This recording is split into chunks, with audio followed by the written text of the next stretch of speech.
The 21st of October 2022, a day of elation for some and misery for others. It's the first round of the 2022 ICC T20 World Cup at Bellerive Oval in Australia. Two-time World Cup champs the West Indies take on Ireland in what is basically a qualifying match for the next round. At least on paper, you could probably assume who was expected to go through, but the events on that day proved an age-old reality, that the game of cricket isn't played on paper, and reputations, they count for nothing if they aren't backed up in the field. The Windies came out to bat first, seeking to put a competitive total on the board, but they just couldn't seem to get going. Wicket after wicket falls, but more importantly, they were going out cheaply. Only two batters managed to get past 20 runs, and with 5 wickets still in hand, the Windies finished with a below-par score of 146 runs off 20 overs. And in response, the top three of Ireland, Paul Stirling, Andy Balbirnie and Lorcan Tucker, managed to reach the total with overs to spare. It was an embarrassing day for a proud cricketing region, but if only we knew that in the next 10 months, things on the field would get much, much worse. The West Indies are one of the most storied teams in cricketing history, known for their success in all three formats of the game, just as much as the flamboyant, game-changing way in which they did it. From the Test team of the 80s that went 27 matches undefeated, to their 2 ODI World Cup titles and their 2 T20 World Cup titles.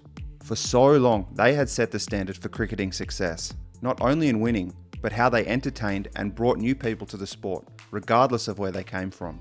But in 2022, the shadow of this success had grown long over the team's struggles. Sure, they had to take responsibility for the performances on the field, but they were a product of the turmoil that had befouled West Indies cricket as a whole. From the ongoing trouble between some of the region's best players and the cricketing boards, and the neglect that grassroots development had received over the past decade. These, plus a number of different factors, including the lure of franchise cricket, combined together to create the situation before us. And it was this situation that meant, at a time when getting back on the field as quickly as possible was of utmost importance, they became secondary to the things off the field. Phil Simmons had quit as T20 and ODI coach for the West Indies, and Nicholas Pooran had also stepped down as captain of the white ball teams. And in the weeks after, a review had been initiated by Cricket West Indies, but the West Indies couldn't wait for this review to uncover some magical elixir to get their fortunes back on track. The ODI World Cup was starting in less than a year, and because of their poor performances, they would have to go through a qualifying tournament in Zimbabwe to reach it. But there was a problem. From when that T20 World Cup ended in November, the Windies didn't have an ODI scheduled for the next 4.5 months. The Windies test side did travel to Australia for a 2 test match series, but there were no limited overs games scheduled. They even went to Zimbabwe for a 2 test match series where the qualifier tournament was being held. But again, no limited overs games were scheduled. I wouldn't say that they were taking the tournament lightly. These match fixtures are usually set up 2 years in advance before they happen, but with a lack of cricket and no ODIs being scheduled in that period, it had effectively meant that their preparation period of 7 months had been shrunk to 3 months. Their first ODIs for the year 2023 were in mid-March, away to South Africa, and although the first match was washed out, they managed to win the second by 48 runs, with new ODI captain Shea Hope scoring an unbeaten 128, before losing the third by 4 wickets and ending the series 1-1. Not the greatest result, but still some encouraging signs anyway, in beating a team that they might see in the ODI World Cup later that year. That's picked up. Very well indeed. Now was the perfect time for some more ODIs, hopefully with a team ranked similar to them, except that's not what happened, because the end of March signals the start of the Indian Premier League, and the international cricket world effectively stopped as all eyes were on India. They had to wait another 2 months for their next ODI, and this time with a brand new coach, Darren Sammy. And when they did return to the playing field, it wasn't against a top 10 ranked side like before. Instead, they will be playing a 3 ODI series against the United Arab Emirates in the UAE. For some reason, it was thought that playing the lowest ranked team in the qualifier tournament would be adequate preparation. It wasn't a surprise that they beat them 3-0. But I don't say it in this way to disrespect the UAE, who have improved in leaps and bounds over the last few years, but in order to highlight how poor the Windies' preparation was going into this tournament. Through their own bad performances, the Windies had been told to qualify for the World Cup in the same way as associate nations do. It should have been a wake-up call to how serious their plight was. But instead, in the next 6 months, they played only 6 ODIs, and 3 of them were against an associate nation. And to make matters worse, the UAE's oppressive hot and humid conditions were the complete opposite of the cool and crisp winter conditions that they would feel in Zimbabwe. A fabulous shot there. Arianch now will open his account But this is still the West Indies, right? They should be able to get through this qualifying tournament no problem. And it seemed that way in the warm-up games, beating Scotland and the UAE. Even as the tournament began, just looking at their scorecards, their batting seemed a class above. Perhaps they could ride this talent all the way through. Except these performances had shown light on some worrying aspects of the Windies play. For instance, the Windies batters were taking up a lot of dot balls, focusing on big hitting to get most of their runs instead of running between the wickets. Also, on the other side of the ball, their standard of fielding was slipping. With drop catches and efforts like this, they were still winning, but against the biggest sides, it might be a different story. The Windies' first game against a big team was against Zimbabwe at a packed Harare Sports Club. Winning the toss and batting first, the West Indies were keen to impose themselves on the game. In the first 10 overs, they restricted Zimbabwe to 37 for no loss, and Alzari Joseph was spitting fire. The fielders were also helping to keep things tight, until this happened. Dropped it. We've talked about how good the ground feeling has been so far. And again in the 22nd over, and again in the 24th. And the 39th, and the 48th. These dropped catches allowed Zimbabwe to stay in the game, and for their experienced heads like Sean Irvine, Sikandar Raza and Ryan Burl to steer them to a competitive total of 268 runs. But 268 runs still made the West Indies favourites to win this match, especially with their batting talent. It was this talent that got them off to a great start, none for 39 off the first 5 overs. But then, like a gift from the gods, Blessing Muzarabani comes on to bowl, and Zimbabwe get their first wicket. Followed shortly by Richard Ngarava. In the air, gone!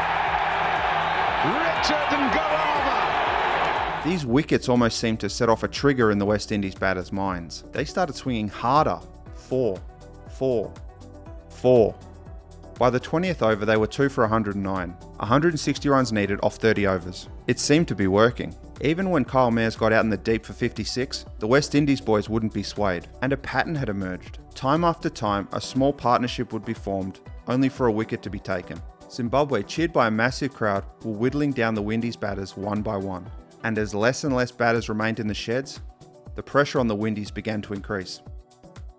They only needed roughly a run a ball, but they only had the tail left. In the 44th over, the Windies were down to their final partnership, and that's when Zimbabwe went in for the kill. Got him! Taking the catch!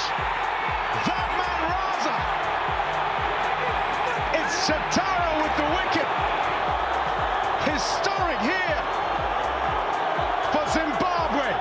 The feeling that I had at the end of this match was that the West Indies gave it away. Their big hitting approach was far too risky, and it had been proven so here. If losing this match was not indication enough of just how serious the West Indies situation was, their next match against the Netherlands, the best game of the entire tournament, would make sure the whole world would know. The Netherlands came into this game on 4 points, with 2 wins out of 3 matches. With Zimbabwe on top of the group, this match would decide who was finishing second and third, which had big implications for the next Super 6 phase. The third team would still qualify, but would do so with 0 points. The Dutch won the toss and elected to field, but the Windies batters set about making sure they pay for that decision. Some ordinary bowling, tied with a burning desire for the Windies to play better this time around, saw them fly out the blocks. By the 10th over, they were already none for 61, with minimal strike rotation. Nonetheless, they kept going, and in the 17th over, they brought up their 100 with no loss. And even when they lost their first and second wickets, their intent never wavered. They wanted to smash the Netherlands out of the game, break their will by sheer weight of runs. 3 of the West Indies' top 5 ended with either a 50 or 100, and a massive 118 runs in the final 10 overs. They ended up setting the Netherlands a total of 375 runs to win the match.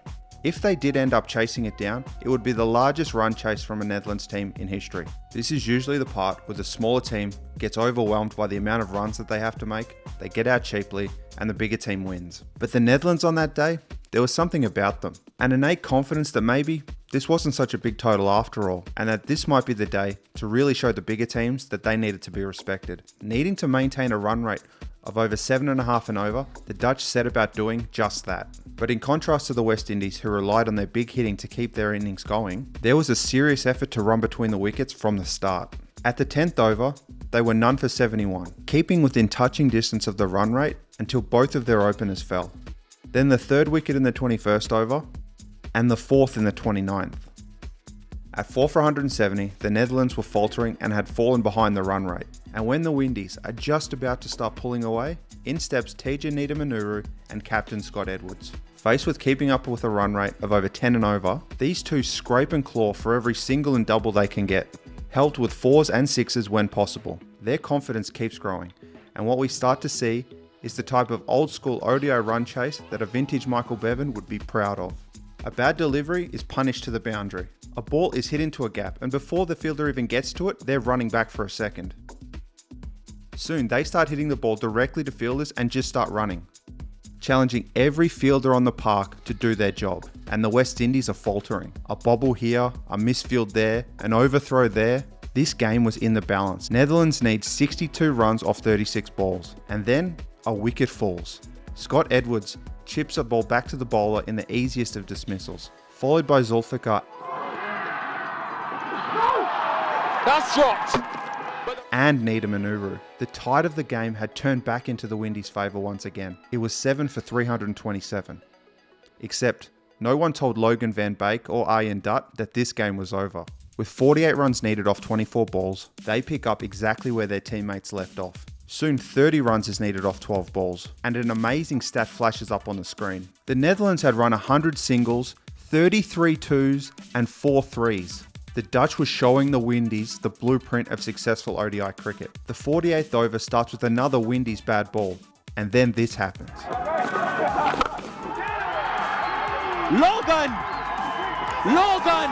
It goes to 15 off 9, then 9 off 6, and we are in for a grandstand finish.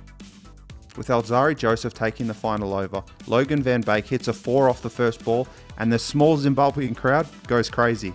Everyone is on the edge of their seat, including me. And then Arjen Dutt skies out to deep extra cover. 4 runs are needed off 3 balls. Then 3 off 2. Then 1 off 1. We are going to a super over. What a game. If everyone's nerves weren't fried already. This was the first time that a super over was needed in a World Cup qualifying tournament. You could see on the faces of the Windies players the relief that they would have one last chance to save themselves in this match. The Netherlands would bat first and the Windies would have Jason Holder bowling. He had to try and give his batters a chance to win this game, to snatch it from the jaws of defeat. But the Netherlands and Logan van Beek, they had other ideas. This was the Netherlands' moment for glory. 4, 6, 4, 6, 6, 4. 30 runs off the super over. Before they even came out to bat, the Windies needed more than 5 sixes to win the game. But don't forget, the Windies had done something like this before, so it wasn't over. Shea Hope and Johnson Charles were the batters for the Windies, and for the Netherlands, who else but Logan van Beek was bowling. The first ball goes for a 6, and then a single. The Windies would need 4 sixes in a row to win the match. But even for the Windies, this was too much to overcome. The Netherlands had beaten the West Indies for the first time in their history, in easily the best game of the tournament. But the focus of this video is on the West Indies. This loss had meant that they had sunk to a new low. This once proud cricketing region had now come to the stark realization that qualification was almost done for them. They would continue on to the Super 6 phase in the days after, in the hope that they could turn things around in a match against Scotland. But this match would end up with more pain for the Windies fans, as they collapsed all out for 181 and Scotland reached their total with 5 overs to spare. It seemed that Netherlands game had broken their spirit. Their last 2 matches were against Oman and Sri Lanka, which were dead rubbers at that point, where they won and lost respectively. But nevertheless, this was the new reality. For the West Indies, for the first time in their history of the Men's Cricket World Cup, the West Indies team will not be a part of the event later this year in India, having won the first 2, coming on the back of 2 failed T20 World Cups recently. This is gut-wrenching. So, who's to blame for this? Well, that's a tough question to answer. It would be easy to point to the on-field performances and say that was the reason they lost. And to an extent, that was true. This team did not play up to its capabilities, and there seemed to be an essence of complacency throughout the squad. But what is just as important to note is the environment in which these events had been created. From the countless West Indies cricket reviews that don't seem to amount to anything, or the revolving door of coaches, captains and selectors throughout the side, or the mismanagement that allows an international team to go 4.5 months without an ODI, that close to a qualifying tournament. Just to name a few. All of these things, both on and off the field, meld together to create a situation like this. I don't know where West Indies cricket goes from here, but I do know that for this World Cup qualifying campaign, the West Indies were doomed from the start. Hey guys, I hope you liked the video. This was a bit more of a darker tone, and as a Windies fan from afar, it's really bad to see them like this. As always, like, comment, and share this video with someone who you think would like it also. All of these things help us to grow the channel and the community that we have here as a whole, and I really thank you for it. I'll be doing more West Indies videos in the future at some point, but for now, if you want to know more about them from two people that are much more knowledgeable than me, then check out the Caribbean Cricket Podcast right here. This isn't a sponsored plug or anything. I mean, I haven't even met these guys, but I think that they deserve more attention for the hard work that they do. And if I like their content, I figured you guys probably like it too. The next video should have a brighter tone. Maybe, I don't know. But until then, take care, and I'll see you soon.